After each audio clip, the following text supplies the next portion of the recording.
Don't act like my mom with your low education. Get out. Sarah mocked me with those words. Today was her birthday, and I had prepared a cake and gifts for Sarah. But now, they were mercilessly thrown into the trash. I was stunned, and at the same time, I felt I had reached my limit. All right, I understand. I randomly packed clothes into a carry-on, along with essentials like my banking card, passport, and my personal laptop. Hey! Kate, what are you doing? You're not seriously thinking of leaving, are you? By the time I finished packing, my husband, Jim, rushed over to me in a panic. But it was all too late. I handed Jim an envelope filled with documents. I'm going to stay at my parents' house for a while. Take a look at this. Wait, Kate. Please don't leave, I'm begging you. Despite his pleas, I grabbed my carry-on and walked towards the entrance. Sarah looked at me, gleefully saying I should leave.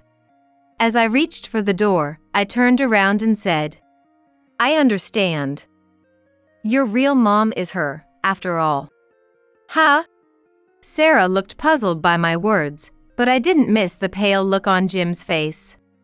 Kate, don't say that, please, I'm begging you. Little did they know that their lives were about to take an unexpected turn. My name is Kate, and I'm turning 49 this year, approaching the midpoint of my life. I have a husband, Jim, who's 2 years my senior, and a daughter, Sarah, who is preparing for college entrance exams.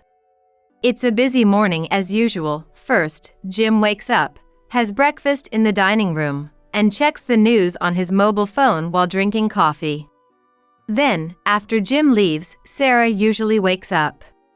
She comes stomping down from the second floor with her bed hair all over the place and enters the dining room. Mom, I told you to wake me up early today because I have a test. What? I didn't hear a word about that. You went straight to your room after dinner last night. I was studying. You should have realized that. You're so oblivious. Sarah said angrily, took only the toast from the breakfast prepared on the table, and went back upstairs. The table was left with a lonely plate of salad and scrambled eggs and a bowl of soup. Sarah, aren't you going to eat the rest? Stop nagging. I'm busy, so don't talk to me. Right after, Sarah stormed out of the house, her footsteps echoing to the entrance. I sighed, having missed the chance to say goodbye. Sarah attends a prestigious school and is academically excellent, earning high praise and reputation from her teachers. Just yesterday, she ranked first in a school test, and her scores for the university entrance mock exams were mostly high for her desired universities. Basking in the teacher's adulation and believing she could even get into medical school, she confidently declared, I'm going to aim for medical school. My grades are good, and the teachers also say I can make it. Jim and I also hope to support Sarah in pursuing the path she desires. It's good that she's confident, and there's no doubt she has the capability. However, since she started aiming for medical school, she has become arrogant, comparing her intelligence to my educational background. Knowing that I dropped out, she started to look down on me as less educated. Mom, you're a dropout, right? That's like being uneducated. Isn't it lame not to have even finished high school? I try to ignore her as much as possible, thinking that if I get affected, I lose, but Sarah deliberately speaks loudly enough for me to hear. It's the same at home and outside. My mom is a dropout and uneducated. She seems to be spreading such things. I heard from the neighbor lady who came with the newsletter the other day that Sarah was bad-mouthing me while chatting with her friends in the park on her way home. It might be a phase of rebellion, but there's no excuse for belittling someone to this extent. One afternoon during the weekend, I scolded Sarah. Sarah, enough is enough. Being spoken to like that hurts people. It's rude to look down on others because of their education. I can't hear you. The uneducated should just stay quiet. Jim, please say something to her. Yeah, well. Jim seemed to say something but didn't speak clearly and looked away. He's always been like this. Even when I'm ridiculed and looked down upon, he doesn't reprimand Sarah. He waits for it to blow over, ensuring neither I nor Sarah gets upset, maintaining a policy of non-confrontation. After Sarah went back to her room, he simply said, "Well, it's just a rebellious phase, isn't it?" "I know, but we have to tell her what's not acceptable. I hope she doesn't act like this with her friends too, but I'm worried." Another concern is the recent increase in suspicious individuals loitering around the area, especially along Sarah's route to school. I don't know their intentions, but it's worrisome that they might pose a threat not just to Sarah but to other students as well. The park on the way to school, with its dense shrubbery, becomes particularly dangerous as it gets dark in the evening. I've even seen someone acting as if they were looking for someone when I passed through the park returning from shopping in the evening. Their shabby appearance, deeply hooded and hunched over, was unsettling to say the least. Remembering that incident, I warned Sarah to be careful during dinner time. "Sarah, be careful because there have been reports of suspicious individuals recently. It's okay to hang out at the park, but make sure you come home while it's still light." "Stop nagging. There's no way there are any suspicious people around. This is why it's troublesome with the uneducated. It's called paranoia, you know? Did you know that?" Sarah scoffed as if to belittle me, implying that it had nothing to do with her. But even if Sarah treated me coldly and laughed at me, I was secretly making efforts to protect her from any suspicious individuals. Several months after the reports of suspicious individuals began, Sarah's birthday arrived. Sarah was as busy as ever with school tests and studying for university entrance exams, but I wanted her to take it easy at least for today and enjoy some cake. With that in mind, I prepared a shortcake and a birthday present, waiting for Sarah to come home. Sarah has always loved shortcake since she was little. I remember clearly how happy she was last year when I bought her a shortcake. While thinking about that, I waited for Sarah to come home. Jim came home first, as usual, and looked at the table in silence before realizing it was Sarah's birthday. At dinner time, Sarah came home as usual and entered the living room. "Welcome home. Happy birthday. I've prepared a present and a cake for you." Sarah was surprised for a moment, but then she snatched the present from my hand and threw it along with the cake into the trash can. "Sarah, what are you doing?" I hurriedly grabbed her hand and scolded her. The present was now covered in trash in the trash can, and the cake was smashed, a pitiful sight to behold. Jim was also shocked and stood up from his chair with a start. "Sarah? Why? Why would you do this? What have I ever done to you? Don't act like my mom with your low education. Get out."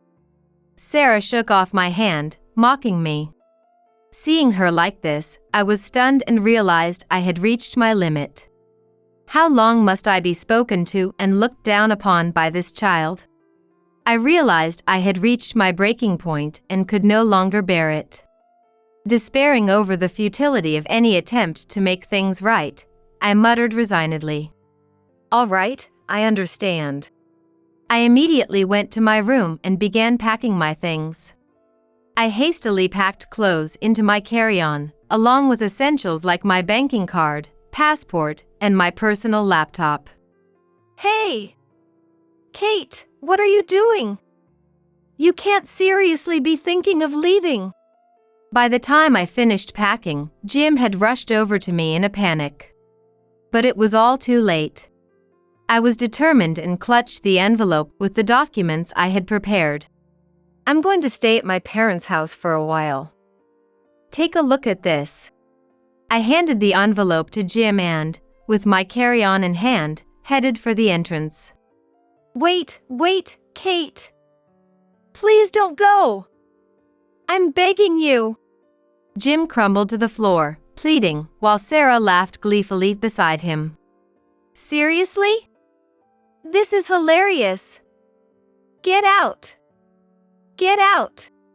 Encouraged by her words to leave, I reached for the door. And as I turned around, I said this. I understand. Your real mom is her, after all. It was odd for me to be here. Sarah looked puzzled by my words, but I didn't miss the pale look on Jim's face. Huh? What?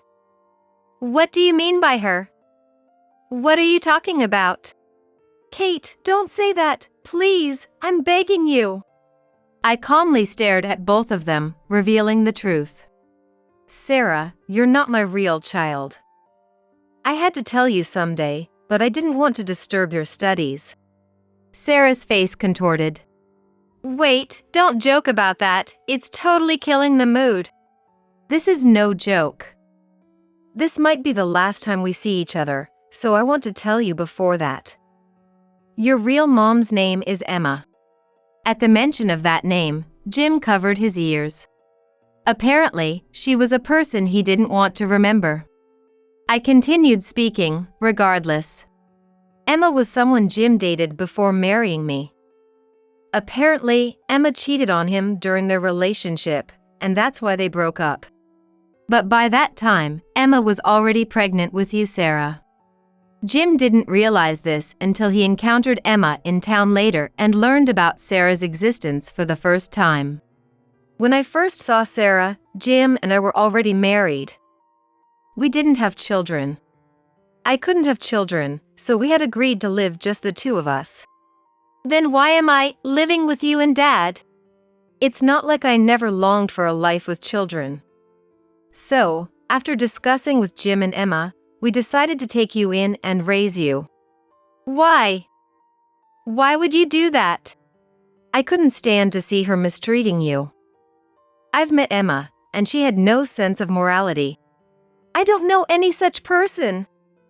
Who's Emma? She's your biological mom. You might not remember, but she was always yelling at you and pulling your hair. Jim remained silent as usual, saying nothing even at such a moment. His intention to avoid any conflict and just let things pass was clear as day. I sighed inwardly. I couldn't believe I had ended up with such a pitiful man. Jim was the kind of man who couldn't face troubles head-on. I had seen his unreliable side many times and heard him muttering things like "I guess I'm just no good." Each time, I did everything for him, encouraged him, and tried to be his support. I knew about his personality when we married, but I fell for him and wanted to support him, and that was all my choice. But after spending 20 years together, and having taken care of him and Sarah out of sentiment, I started to think that now Sarah was grown up, maybe it was okay to let go of both of them. Everything I've told you is the truth. So the person you should be calling Mom isn't me. As I said this, Sarah's face turned pale, and her eyes welled up with tears, as if she was about to cry. Dad, this is a lie, right? Who's my real mom? But Jim didn't answer, he just covered his ears and slumped down. Even now, he was trying to escape, not facing Sarah. For his own daughter, his response, or lack thereof, was appalling. Regarding the suspicious person who had been lurking around the neighborhood recently, it turned out to be Emma. Emma had learned that Sarah was attending a good school, doing well academically, and living a comfortable life, so she started lying in wait for Sarah at the park she frequented every day. I wondered why they were doing that, but the answer was simple.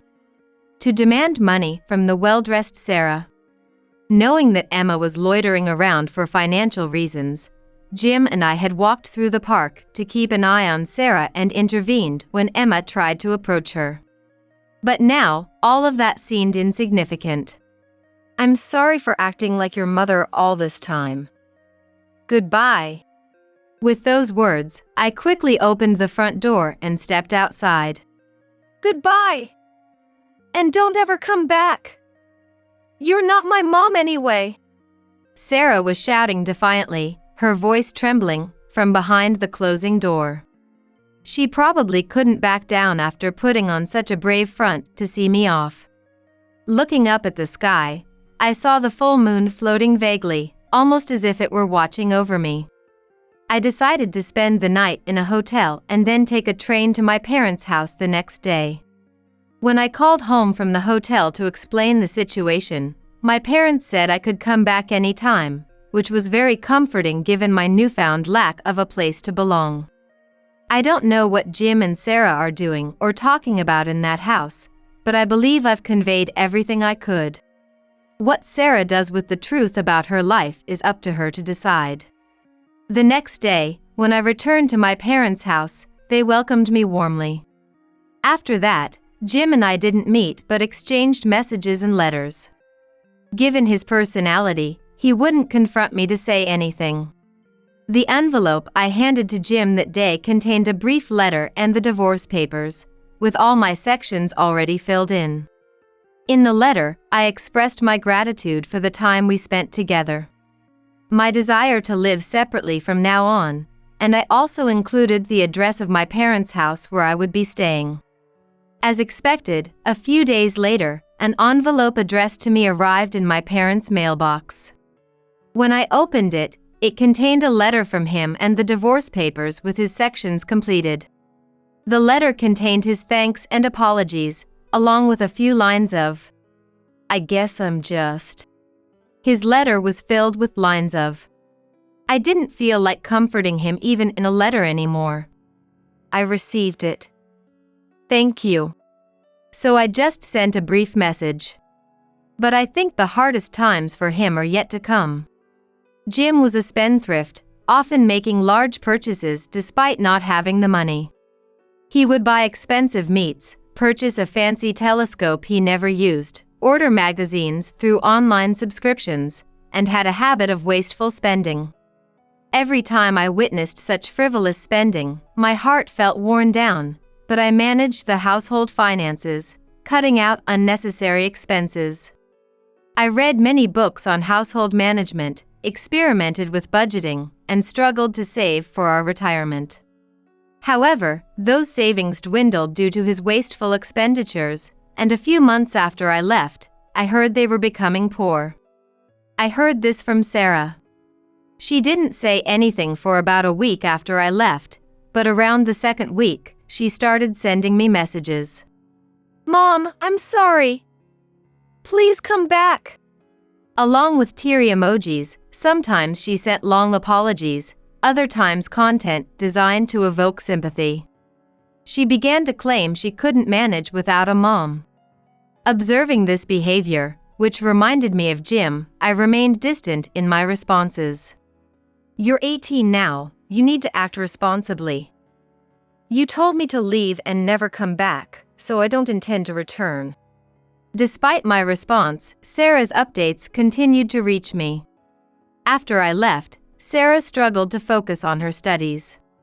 Due to Jim's spending habits, they ran out of money, and Sarah had to take a part-time job to afford her education. She had no time to chat with friends at school, she worked part-time, came home exhausted, and went straight to bed. Her grades began to decline as this routine continued. Even the teachers, understanding her home situation, stopped pampering her and treated her gingerly, as if she were fragile. Her classmates offered no sympathy, largely because she had a history of belittling them as well. This was because she had not only belittled me but also repeatedly made condescending remarks to her classmates, trying to assert her dominance over them. Sarah lamented in her lengthy messages that this was the result of not heeding my warnings to stop. Even when she asked to see notes during class or requested help with something, her classmates had turned their backs on her and ignored Sarah, she said. The few friends she chatted with in the park also gradually distanced themselves, showing no sympathy. These compounded challenges led to her failure in the entrance exams for her desired universities. And with no funds, she couldn't afford to retake them. To make matters worse, Emma eventually showed up at their house. It happened on a day Sarah had off from her part-time job and was studying in her room. Emma had followed Sarah home from school and timed her visit to coincide with the lights in Sarah's room turning on. Claiming her rights as Sarah's mother, Emma demanded support. Emma, in the same disheveled attire and deeply hooded hat as when she lurked in the park, instilled a ghost-like fear in Sarah. "Hey, you're living well, right? Give me some money. How much allowance do you get? Don't touch me! Who are you? Dad, help! Dad!" But no matter how much she called for her father at the entrance, there was no response, nor did anyone come to drive Emma away. Sarah handed over the little pocket money she had to get rid of Emma, and since then, Jim's days of not returning home became more frequent. It seems he still excels at running away. Emma persistently visited and demanded money. Sarah began locking the door immediately upon entering the house and tried to keep the lights off as much as possible. Jim returned home only in the wee hours and left early in the morning, avoiding any interaction with Sarah. Calls and messages pleading for help flooded in from both of them, even reaching my parents' house during my absence. However, this stopped after my mother, who answered the phone during my absence, scolded them sharply and declared a firm refusal. Sarah's updates continued until she found employment. After failing all her university entrance exams, she had to find a job with just a high school diploma. Despite the late job search and limited openings, she secured a position as an administrative assistant at a care support center after 20 attempts. Her intelligence allowed her to quickly grasp the necessary specialized terms and administrative tasks. It would have been great if she could have continued working steadily and smoothly, but seeing girls her age walking happily outside during lunch breaks or on her way home from work made her begin to lament her own circumstances. "I should have been a medical student by now, enjoying studies, romance, and fashion." She also mentioned times when she curled up alone in a dimly lit room and cried. Remembering the days when she excelled academically and was showered with praise and confidence by her teachers, she couldn't help but feel terribly pathetic and miserable about her current self. Her pride in having aspired to medical school interfered, and she couldn't stick with the job she had finally landed. About a month after starting, she had quit. Her subsequent employment was unclear, but a neighborhood acquaintance mentioned Sarah began working at a nightclub. Returning home in the early hours, she wore flashy dresses, heavy makeup, and disheveled, brightly dyed hair. I unexpectedly saw her in a commercial district once, looking unkempt and soulless, a stark contrast to her student days. Unlike her student days, she let her unkempt hair flow freely, and despite it being daytime, she was dressed in sweats and sandals, her expression vacant as if her soul had departed. That might have been her look for a day off, but I couldn't believe it was her and ended up doing a double take. Her appearance was so far removed from the last time I saw her that I was truly astonished at how easily a person can transform. Yet, I passed by without saying a word. Jim continued to hide from both Sarah and Emma, lamenting to coworkers about his situation, which led to a loss of trust from his superiors and a poor performance review, resulting in a transfer to a less significant department. Unbeknownst to him, his complaints to coworkers about his wife leaving him and his avoidance of his daughter had spread throughout the office. This became a minor rumor within the company, leading to a significant loss of trust from his superiors. In his next performance review, he received the worst rating, which led to a transfer. The department he was transferred to apparently wasn't highly regarded, and the work there was far from satisfactory. Unable to complain about the personnel decision, he went along with the job, but eventually couldn't endure the treatment and resigned. His habit of wasteful spending hadn't improved, and after becoming unemployed, he continued to spend money, which only accelerated their descent into poverty. It was Jim's responsibility, and I felt no sympathy for him. As for me, after returning to my parents' house post-divorce, I found myself having more days where I was feeling down. The sense of loss from losing something as significant as a family came later than I expected. However, time helped heal that wound, and the blog I had been maintaining also played a part in my realization that I couldn't keep wallowing in sadness. Due to Jim's spending habits, I had become strict with household management, and I used to find time a few days a week to document my practices and experiences in writing. My blog, addressing the struggles of homemakers hit by recent price hikes and young readers looking for ways to supplement reduced incomes, was well received, eventually enabling me to earn an income as a blogger. Knowing that my efforts in household management are helping others through the internet brings me great joy. I was worried about whether I would manage well after returning to my hometown, but it seems there's no problem. Today, as well, I'm wandering through the streets from the morning, clutching my small laptop, in search of a cafe. Finding a quaint cafe lifted my spirits. I'll write my article here today. With that thought, I slowly opened the cafe door and entered. I ventured out to find a cafe to write in today, starting a new day amidst the inviting aroma of coffee in a quaint cafe.